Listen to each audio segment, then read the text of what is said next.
सामने को गाइस मैं जा रही हूँ बैंक क्योंकि मैंने एटीएम से कुछ पैसे निकालने रानी का दूध खत्म हो गया था और साथ डायपर वगैरह खत्म हो गए थे। मेरे मियाँ जी घर पर नहीं थे वरना मेरे मियाँ जी सारी चीज़ें वगैरह ला के देते हैं। रानी को भी मैं साथ लेके आई थी। रानिया ना रास्ते में बहुत ज़्यादा तंग करती है। रानी को अक्सर मैं बाजार जाती हूँ ना मैं रानी को लेके नहीं जाती क्योंकि ये कहती मुझे गोद में उठा लो, ये चलती बहुत कम है और मैं अब बहुत ज़्यादा थक जाती हूँ और आज रोज़ा भी बहुत ज़्यादा लग रहा था।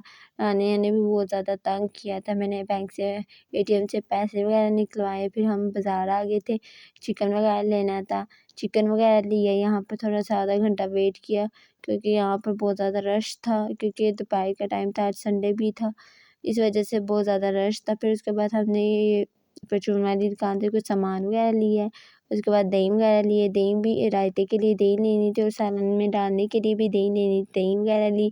उसके बाद मैं घर आ गई थी, बोतल वगैरह सारी चीज़ें वगैरह लेके नेक्स्ट पार्ट के लिए मेरे यूट्यूब चैनल को लाज़मी सब्सक्राइब कीजिएगा। अल्लाह हाफ़िज़।